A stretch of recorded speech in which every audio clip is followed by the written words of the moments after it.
Get that patch now, we're taking on water! Engines are failing, sir. Secure the forward lines now. Aye, moving to the hangar bay. Keep it clear.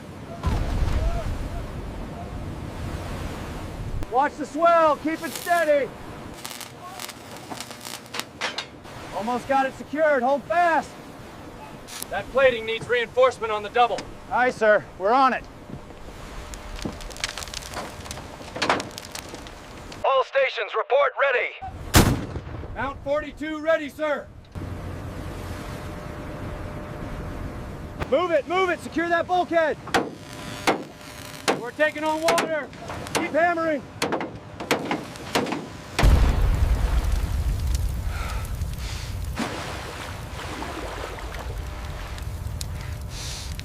January 17th, 1942.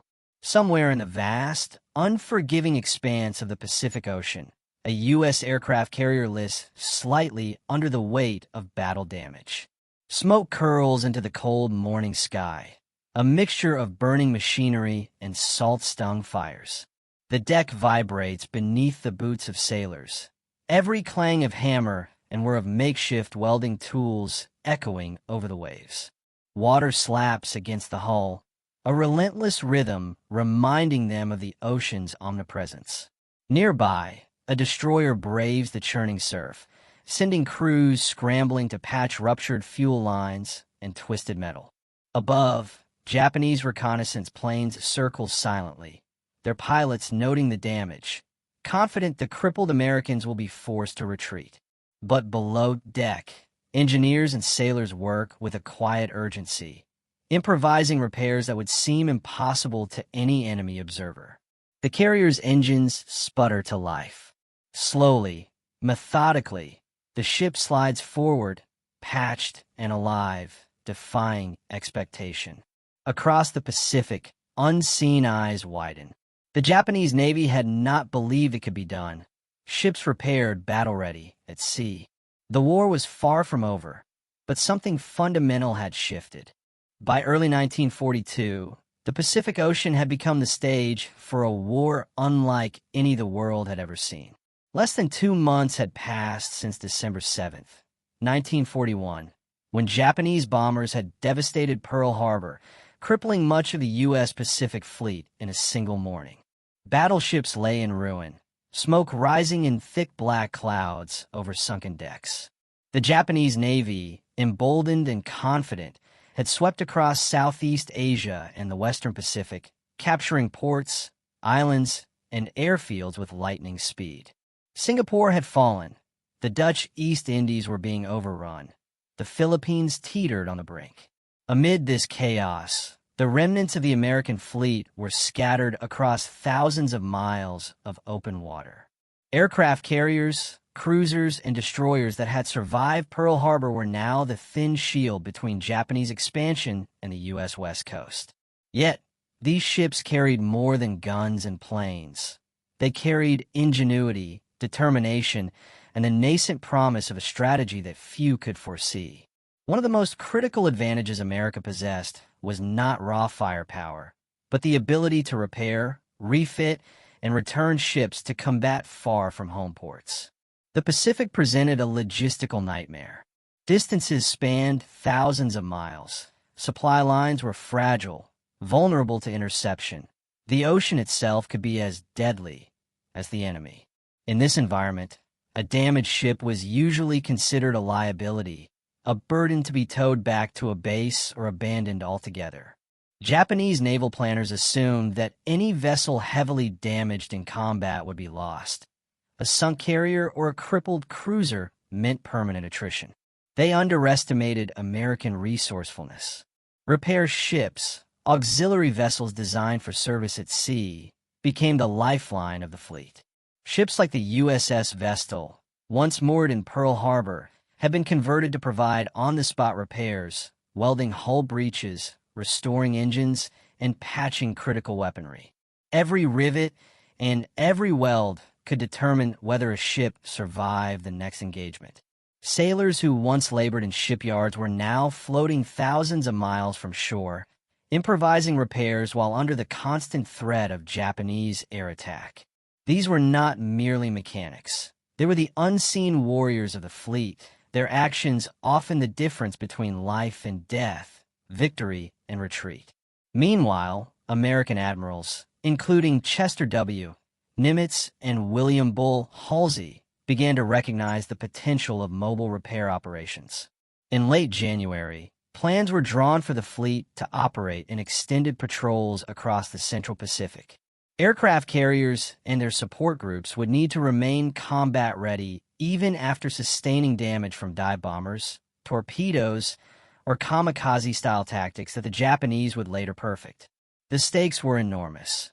Every repaired ship represented not just material, but morale, a tangible sign that the U.S. Navy could endure, adapt, and strike back, even in the face of overwhelming odds. From the perspective of the Japanese Navy, the situation seemed straightforward. Carrier strikes, torpedo runs, and coordinated fleet attacks had proven devastating across the Pacific. Japanese reconnaissance teams reported damaged American ships, expecting them to retreat or be neutralized. Yet, time and again, reports came back of vessels returning to formation, patched and operational, moving under their own power.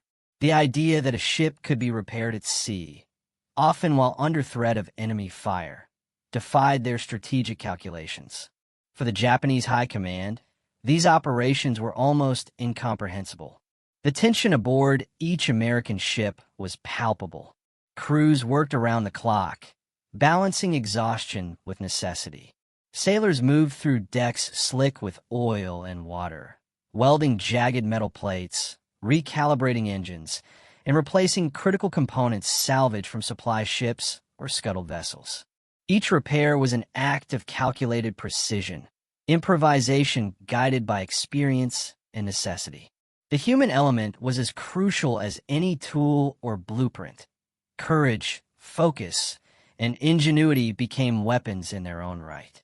As these mobile repair operations progressed, they began to shift the balance subtly yet decisively. Where the Japanese expected attrition, the Americans offered resilience. Where enemy eyes anticipated retreat, they witnessed endurance.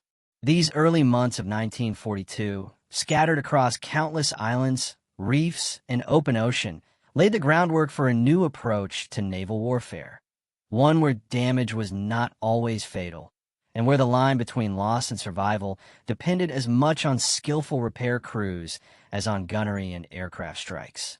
The ocean itself became a theater not just of battle, but of innovation. Every wave and storm carried risk, yet also opportunity. And as American carriers and their escorts moved cautiously across the Pacific, patched, repaired, and ready for combat, the Japanese Navy began to face a reality they had not anticipated: an enemy fleet that refused to be broken, no matter how severe the damage. By the time the next major engagement approached, the U.S. Navy was no longer simply surviving. It was adapting. Ships repaired at sea would soon play a decisive role in battles that would astonish both sides and reshape the Pacific War forever. While the Japanese Navy relied on traditional concepts of attrition and decisive engagement, the U.S. Navy began rewriting the rules of survival at sea. Damage that once would have spelled the end of a ship no longer did. Behind every operational vessel was an intricate web of logistical support: floating dry docks, auxiliary repair ships, and specialized crews who could perform what many considered impossible at sea. These innovations were not born of luxury.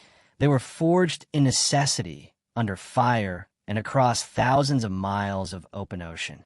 Auxiliary ships, often retrofitted merchant or older naval vessels, became mobile workshops. They carried machine tools, welding equipment, replacement engines, and critical spare parts for propulsion, weaponry, and electronics. Some were converted into floating dry docks capable of lifting smaller ships partially out of the water to replace hull sections.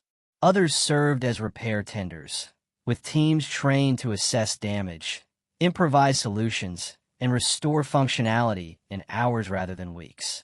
The engineers aboard these vessels developed a precision rarely seen outside well-stocked shipyards, working in cramped, unstable environments as waves tossed them violently from side to side.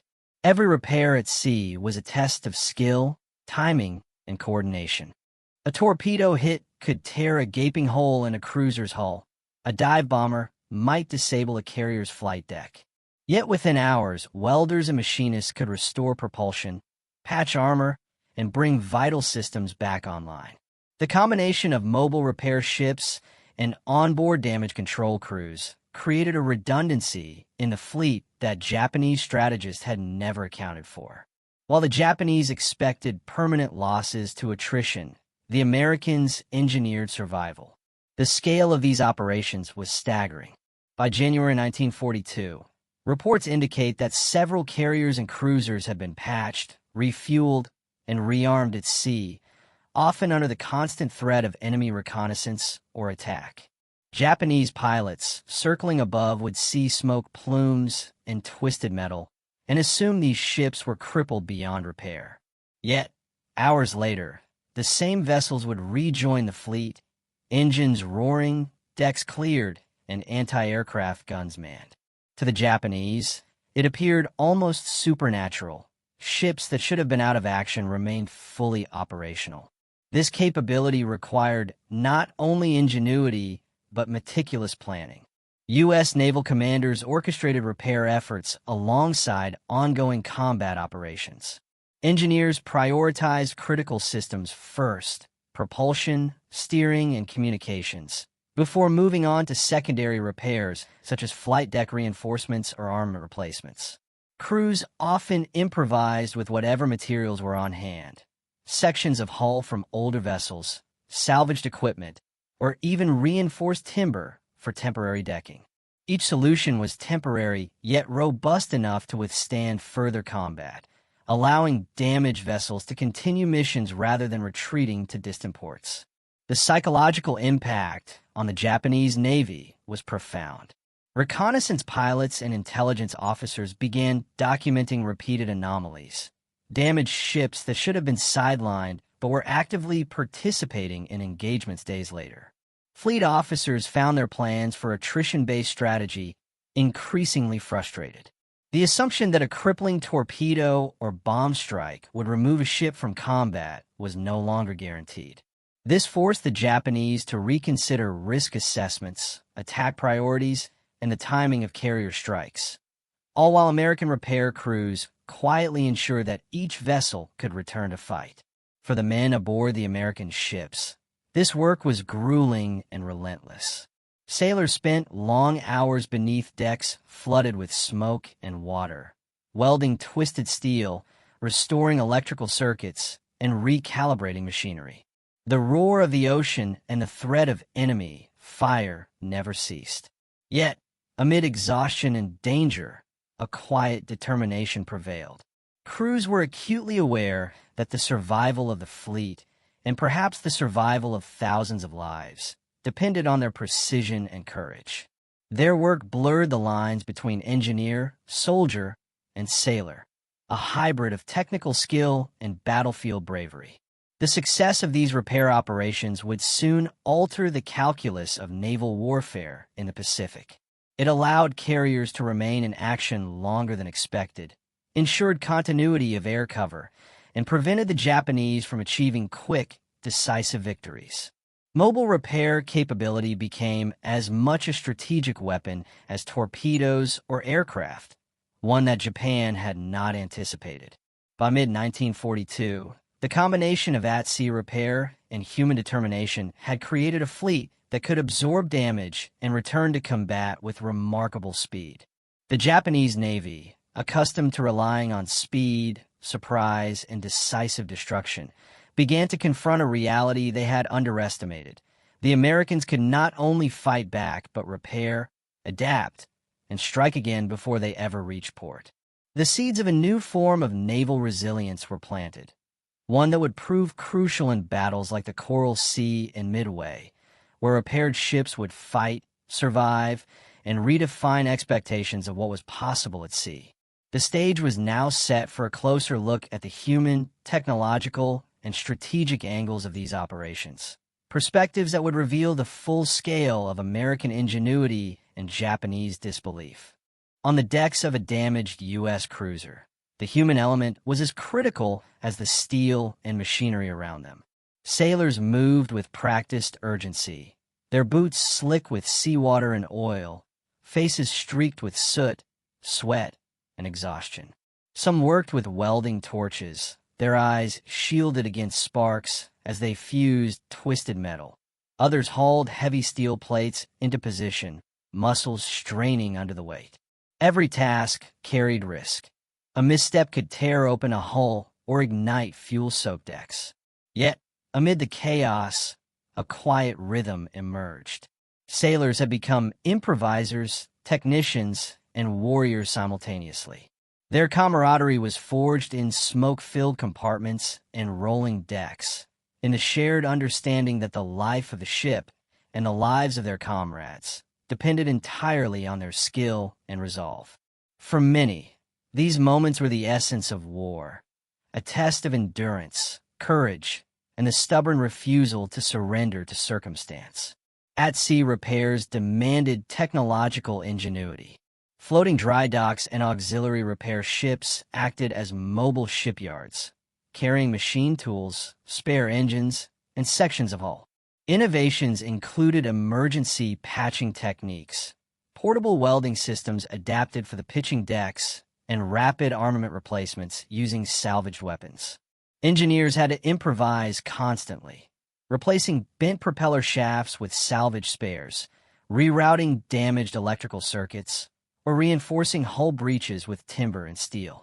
These improvised yet precise solutions allowed damaged vessels to regain mobility and operational capability far faster than conventional naval doctrine would have predicted. In essence, technology at sea was married to human creativity. The machines were only as effective as the hands guiding them, a symbiosis of ingenuity and necessity that became a hallmark of American naval resilience. The success of these operations rested heavily on decisive, adaptable leadership. Admirals like Chester W. Nimitz and task force commanders such as William Halsey understood that victory relied not solely on brute force, but on sustaining combat capability under extreme conditions. Orders had to balance risk with opportunity. Damaged ships could not always retreat to distant bases, yet sending them forward without repairs was equally dangerous. Onboard captains coordinated with repair crews, prioritizing critical systems, propulsion, steering, communications, and flight decks, while managing morale and operational readiness. Decisions were made under constant pressure, with Japanese reconnaissance overhead and the threat of imminent air attack. The ability to integrate repair logistics into combat strategy was unprecedented, and it demonstrated a command philosophy that valued adaptability, ingenuity, and the calculated tolerance of risk. From the Japanese side, these repair operations were astonishing and deeply confounding. Reconnaissance pilots circled above damaged American vessels, reporting hull breaches, scorched decks, and engine smoking. Standard naval doctrine suggested that these ships were out of action, yet intelligence soon confirmed otherwise. Vessels thought crippled rejoined the fleet within hours. Japanese officers expressed disbelief in private communications, noting that the Americans' ability to patch, refuel, and redeploy ships in the middle of the ocean challenged their understanding of operational logistics. This perception influenced strategic planning, as the Japanese began questioning whether their strikes could achieve decisive results if the enemy fleet could repeatedly recover and fight again. The psychological impact of these observations cannot be overstated. It introduced a persistent uncertainty into Japanese calculations, forcing caution where previously there had been boldness. At-sea repairs demanded technological ingenuity.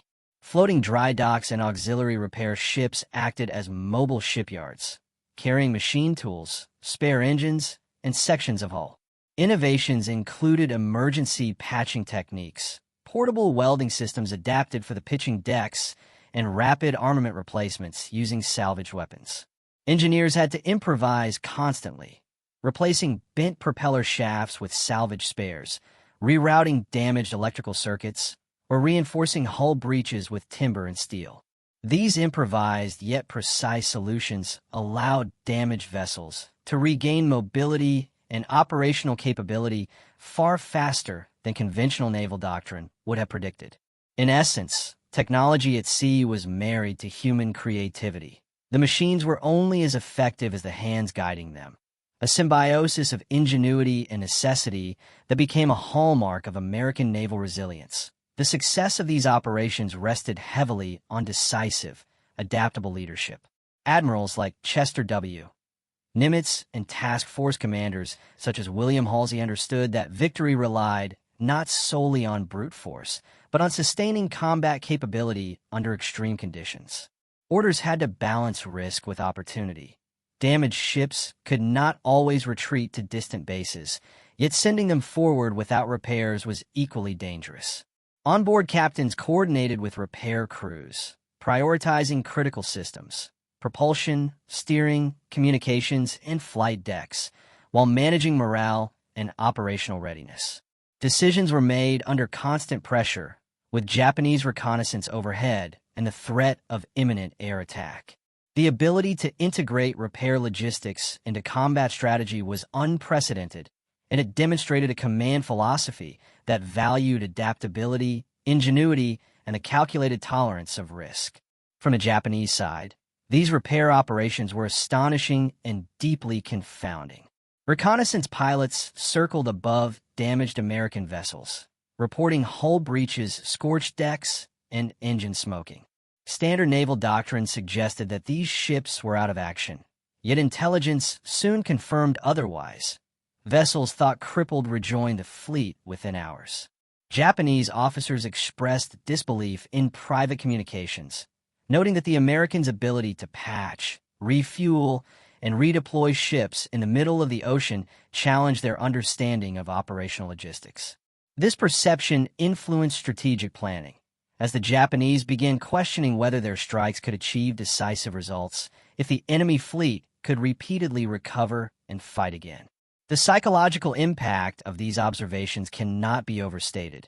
It introduced a persistent uncertainty into Japanese calculations, forcing caution where previously there had been boldness.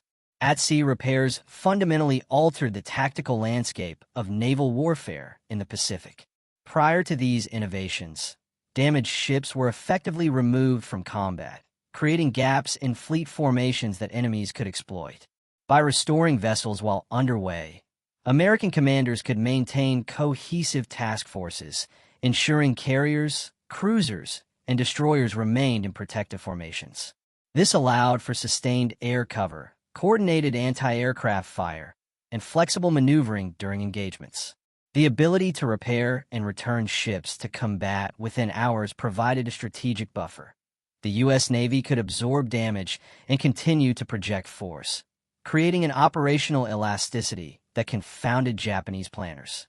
Where the Japanese expected weakened lines and predictable retreats, they encountered resilient formations, ships patched and repositioned, ready to counter every maneuver. The tactical advantage was subtle yet decisive, turning what could have been attrition into sustained operational capability. The psychological impact on American sailors was profound. Witnessing damaged ships brought back from the brink instilled confidence, a tangible reminder that human skill and teamwork could defy destruction. Morale on both individual and fleet levels soared. Engineers and sailors recognized that their work directly influenced the outcome of battles, and their success was measured not only in ship survival, but in the ability to continue offensive operations. Conversely, Japanese crews began to experience frustration and uncertainty. Reports of American vessels returning to combat after severe damage sowed doubt about the effectiveness of their strikes. The moral advantage was subtle yet powerful. Resilience itself became a weapon, eroding the confidence of the enemy while strengthening the resolve of the Americans. From a broader perspective, the U.S. Navy's at-sea repair capability reshaped Pacific strategy. American planners could operate further from established bases, confident that damaged ships could be restored without returning to Pearl Harbor or the West Coast. This extended operational range allowed for aggressive carrier deployments, island-hopping campaigns, and continuous harassment of Japanese supply lines. Strategic flexibility became a hallmark of the U.S. approach. Fleets could strike, absorb damage, repair, and strike again. For the Japanese, whose strategy relied on decisive, attrition-based engagements, this adaptability was alarming. Their calculations assumed permanent losses for every successful attack. The Americans' resilience invalidated these assumptions, forcing a rethinking of deployment schedules, risk assessments, and even fleet formations. In essence, at-sea repairs transformed logistics into a strategic weapon. The coordination between repair crews, combat officers, and fleet command was a feat of operational brilliance. Decisions made on the bridge of a carrier, which systems to prioritize, which hull sections to reinforce, how long to expose the vessel to potential enemy fire, were integrated seamlessly with the work of onboard engineers and support ships. Communications networks were adapted to coordinate repair priorities with real-time battle intelligence. This integration meant that repairs were not ad hoc responses, but carefully orchestrated operations aligned with overall mission objectives. The fleet became a living organism. Damaged parts healed swiftly, enabling sustained offensive and defensive operations. To Japanese observers, this level of coordination was unprecedented, a demonstration of organizational mastery that complemented the physical ingenuity of repair crews. The repeated observation of repaired ships created a subtle but persistent strategic disorientation. Japanese intelligence noted that American vessels could be damaged one day, repaired the next, and fully operational within a matter of hours. The expectation of decisive destruction was repeatedly denied. This contributed to cautious engagement strategies, delayed attacks, and miscalculations in timing, all factors that would play a role in later confrontations, particularly at Coral Sea and Midway. Japanese commanders had to acknowledge a new reality. The American fleet was no longer fragile. It was resilient, adaptable, and capable of turning near disasters into continued combat strength. May 1942. The Pacific was tense with anticipation. The Imperial Japanese Navy, confident after months of rapid conquests, was mobilizing its carriers for an operation intended to lure the U.S. fleet into a decisive trap near the Midway Atoll. Admiral Isaac Yamamoto, architect of Pearl Harbor, expected to crush the remaining American carriers with overwhelming force. Yet, what he did not fully account for was the resilience of the U.S. Navy. Ships that had survived previous battles, patched and repaired at sea, would now play a decisive role. On the morning of June 4th, the USS Yorktown, recently patched at sea following severe damage during the Battle of the Coral Sea, steamed toward Midway. Only a few weeks earlier, torpedoes had ripped through her hull, flooding compartments and crippling her propulsion systems. Repair crews had worked around the clock, welding plates, restoring engines, and recalibrating the electrical systems. By the time Yorktown returned to the Pacific, she was battle-ready, her flight deck cleared, her anti-aircraft batteries operational, and her crew disciplined from days of exhaustive repair operations. The Japanese reconnaissance planes spotted her, noting the battle damage that had not yet faded from intelligence reports. From their vantage, the carrier appeared vulnerable. Yet American ingenuity had transformed it into a fully operational warship. Alongside Yorktown, USS Enterprise and USS Hornet formed a triad of carriers, each bristling with aircraft, all with crews who had witnessed and executed similar at-sea repairs.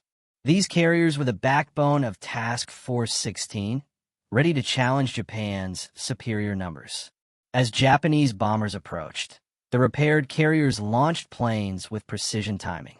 Dive bombers and torpedo bombers streaked into the sky, their pilots acutely aware that the enemy's carrier fleet was near, ships that had already survived, adapted, and returned to fight.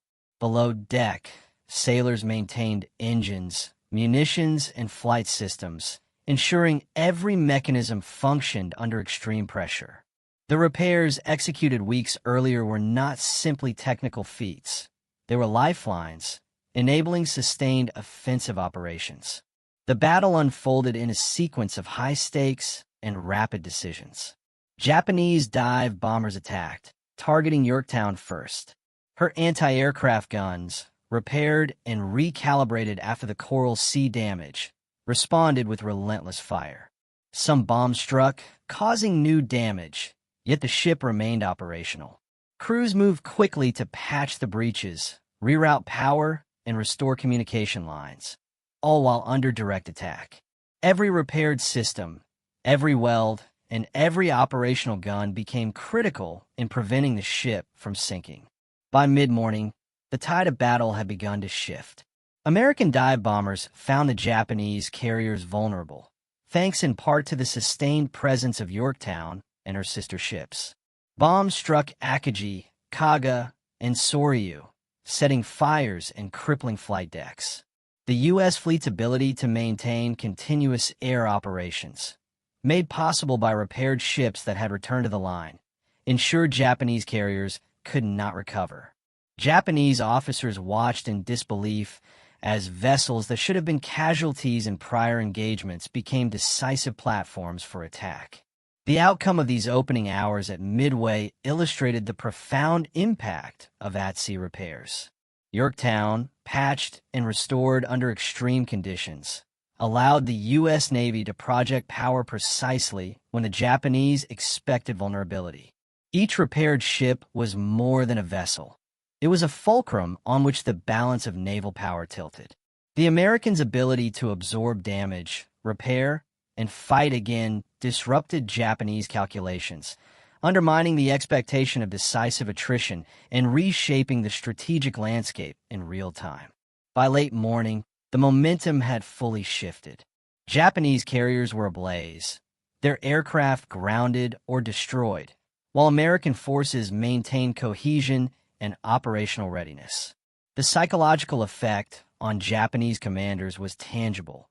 Attacks that should have neutralized the enemy were mitigated, and the fleet's endurance exceeded all predictions. The repaired ships, once thought to be liabilities, had become instruments of victory. By afternoon on June 4, 1942, the waters around Midway had become a swirling tableau of fire, smoke, and relentless motion. The U.S. Navy's repaired carriers, most notably the USS Yorktown, stood at the center of the maelstrom. Damage sustained in previous engagements had left Yorktown's hull scarred, her decks pocked with holes, but the repairs carried out at sea had restored her functionality, turning near defeat into operational strength. Every system, propulsion, flight operations, anti-aircraft batteries, worked in synchrony, a testament to human ingenuity and technical mastery. Japanese carriers, confident in the morning's attacks, were taken aback by the fleet's resilience. Reconnaissance pilots reported that Yorktown, despite damage visible from the air, continued to launch strike aircraft as if nothing had occurred. Signals intelligence confirmed her operational presence, sending ripples of disbelief through Japanese command. The psychological shock was profound. Planes that should have been grounded took off, coordinated with Enterprise and Hornet, and struck with precision at the heart of the Japanese formation.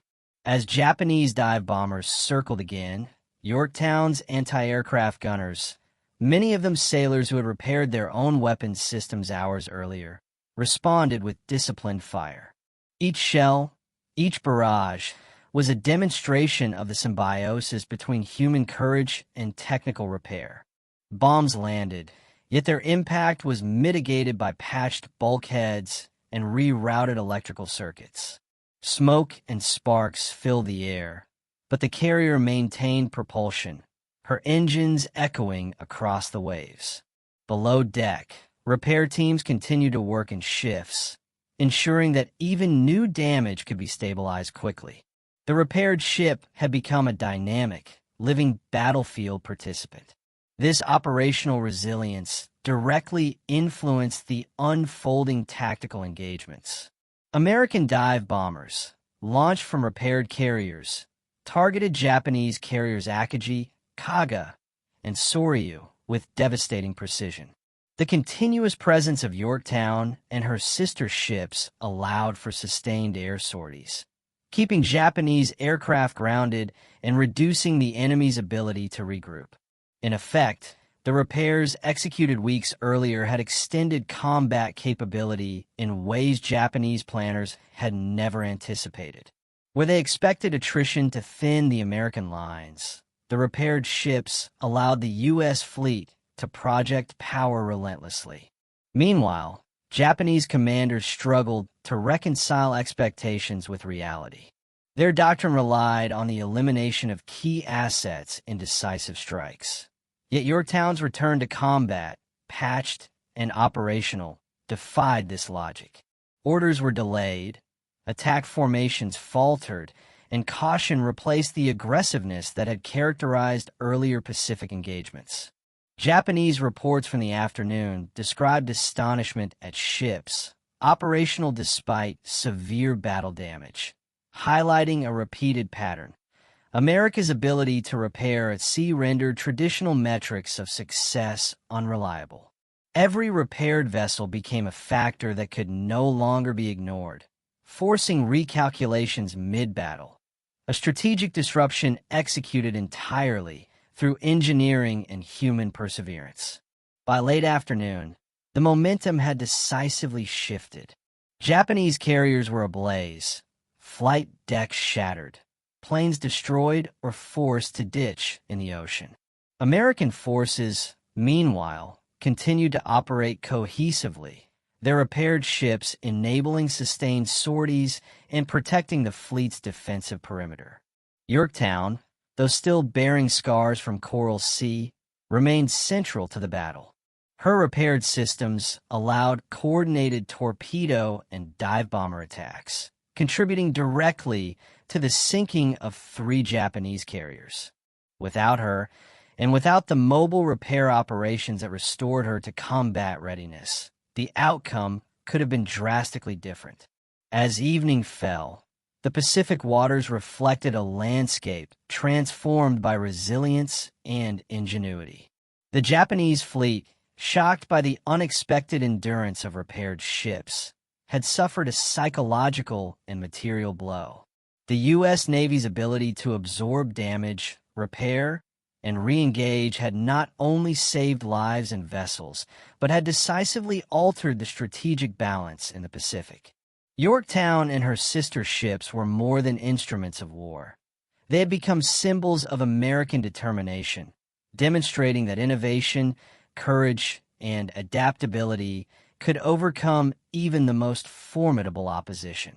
The battle at Midway concluded with a stark lesson for naval warfare. A fleet's endurance was as critical as its firepower. Ships repaired at sea could turn near defeat into decisive advantage. The Japanese Navy, accustomed to swift and total victories, confronted a reality they had not anticipated, that ingenuity, resilience, and relentless human effort could defy expectation and rewrite the rules of engagement. The smoke of Midway still lingered over the Pacific, a heavy shroud above burning decks and scattered wreckage. For the U.S. Navy, the victory came at a cost. Ships bore scars of battle, sailors were exhausted, and the sea was littered with the remnants of Japanese carriers and aircraft. Yet among the American fleet, there was a quiet, grim satisfaction. Ships that should have been permanently lost had survived, repaired at sea, and returned to combat when it mattered most. Yorktown, despite being struck multiple times, had remained operational thanks to the rapid ingenuity of repair crews. Her survival was not an anomaly, but a testament to the Navy's broader capability, a skillful orchestration of human effort, engineering, and tactical foresight. The material consequences of the battle were stark. Japanese losses were catastrophic. 3 fleet carriers, Akagi, Kaga, and Soryu, were sunk leaving only one operational carrier in the Central Pacific. Over 250 aircraft were destroyed, and thousands of seasoned pilots and sailors were lost. On the American side, Yorktown had sustained significant damage during the engagement, but thanks to the patches and repairs performed weeks earlier, she could still return fire, launch planes, and contribute meaningfully to the outcome. The ability to repair at sea had effectively preserved a critical portion of the fleet, allowing the United States to maintain a presence in the Pacific without waiting weeks for distant shipyards. The human cost and human triumph were intertwined. Repair crews, many of whom had labored through Coral Sea and Pearl Harbor, found their efforts vindicated. Sailors and engineers moved with practiced precision, knowing their work directly influenced survival and victory.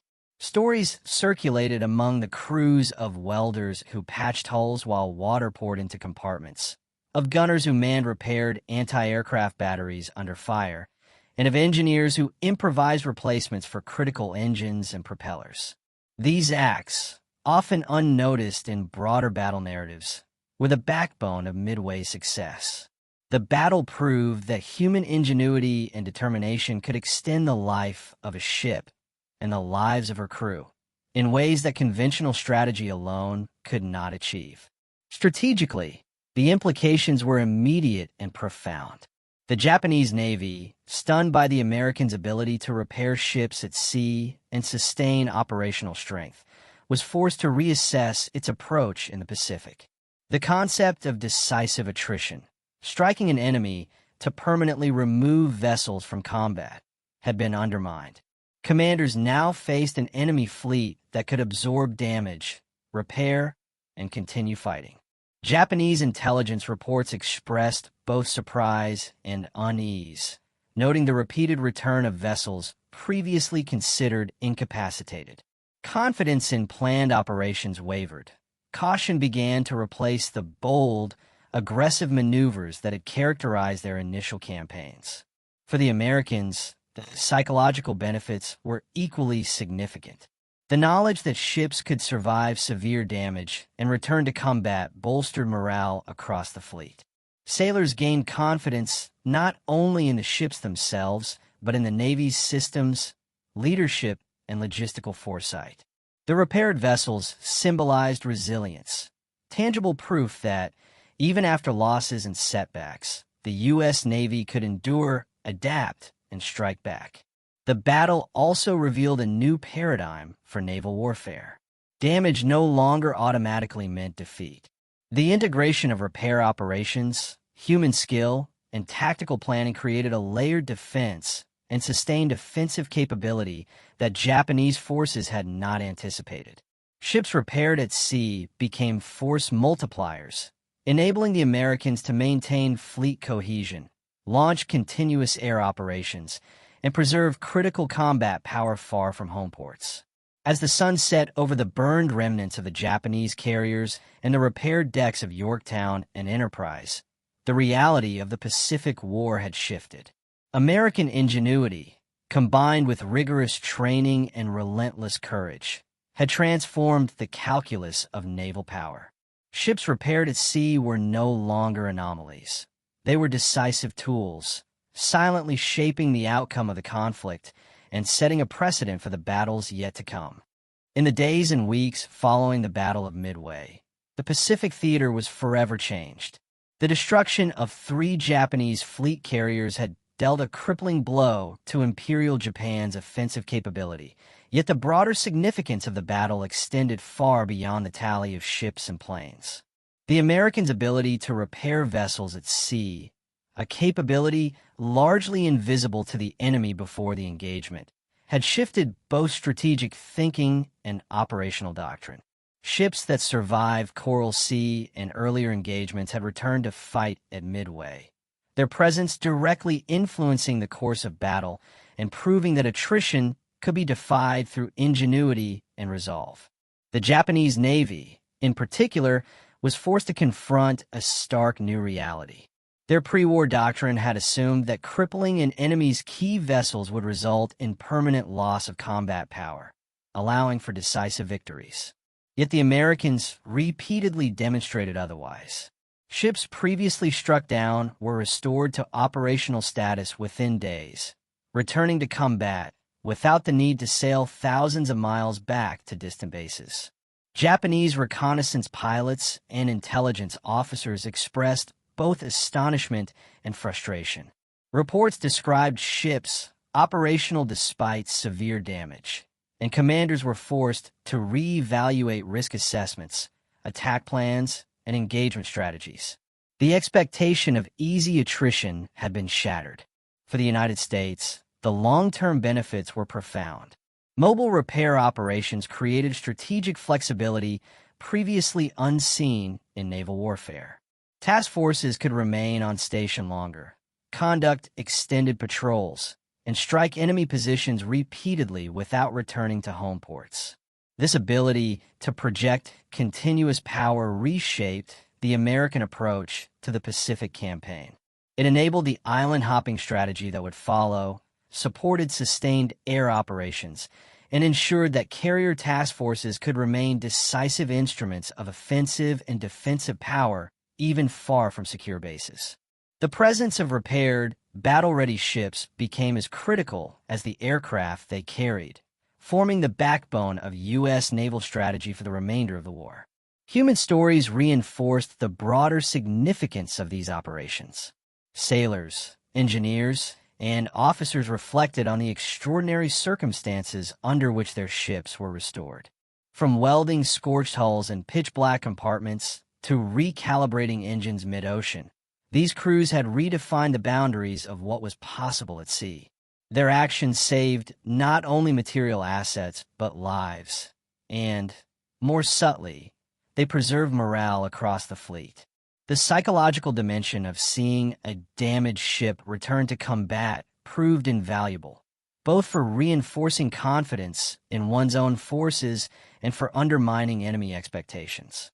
The ripple effects of these innovations extended beyond Midway. In subsequent engagements, the Japanese increasingly recognized the limits of their attrition-based strategy. The Americans' repair capabilities, combined with disciplined damage control procedures, forced Japanese planners to reconsider attack timing, formation selection, and the prioritization of targets. Even when strikes inflicted damage, the likelihood that a ship could be restored and redeployed complicated operational assumptions. The resilience of the U.S. Navy became a force multiplier, creating uncertainty in Japanese calculations and granting the Americans a critical edge in subsequent campaigns. Ultimately, at-sea repair operations revealed a profound lesson about the nature of modern naval warfare. Material strength alone did not guarantee victory. Human ingenuity, logistical innovation, and adaptive planning could transform near defeat into opportunity. Ships repaired under extreme conditions became not just tools of combat, but symbols of endurance, courage, and technical mastery. Their presence on the front lines challenged assumptions about fleet vulnerability and redefined what it meant to maintain operational superiority in a vast, unforgiving ocean. As the Pacific stabilized temporarily after Midway, the legacy of these repair operations became clear. They demonstrated that resilience, skill, and determination could counterbalance numerical disadvantage, that the life of a ship was not measured solely by its armor or armament, but also by the ingenuity of those who kept it fighting. For the Japanese, the lesson was humbling. For the Americans, it was a quiet affirmation that, in the vast expanse of the Pacific, survival and victory depended as much on innovation and endurance as on firepower alone. The Pacific Ocean stretches endlessly, a vast expanse that once bore witness to the clash of empires, the roar of guns, and the smoke of burning ships. Amid this immensity, it was not just firepower or numbers that determined the course of battle, but ingenuity, resilience, and the determination of human hands. The U.S. Navy's ability to repair ships at sea transformed the very nature of naval warfare, proving that a vessel's survival depended as much on human skill and courage as on armor and artillery. Sailors and engineers became unsung heroes, welding, recalibrating, and improvising under conditions that would have broken ordinary men. Their work blurred the line between human and machine, turning damaged steel into instruments of continued combat and survival. Ships that should have been lost returned to the fight, embodying both technical mastery and the unyielding spirit of those aboard. The Japanese Navy, expecting weakness, encountered strength in unexpected forms, a lesson that reverberated far beyond any single engagement. Strategically, the implications were profound. Mobile repair operations allowed the Americans to project sustained power, extend operational reach, and challenge the doctrine of attrition that had underpinned Japanese naval thinking. Every patched hull and restored engine became more than a technical feat. It was a statement of intent, a signal that resilience itself could become a decisive weapon.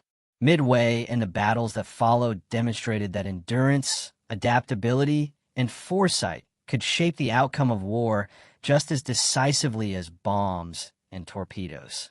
Yet beyond strategy and tactics, the story is ultimately human. It is about determination in the face of impossible odds, about innovation born from necessity, and about a fleet and its crews refusing to accept defeat.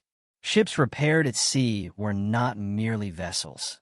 They were lifelines, symbols of ingenuity, courage, and hope in a war defined by destruction. The Pacific would continue to rage, but one truth had become clear. In the vast, unpredictable expanse of the ocean, survival was not only a measure of strength, but of the human capacity to endure, adapt, and fight again. And in that, the world witnessed a quiet but profound triumph, one that reshaped naval warfare and forever altered the course of history.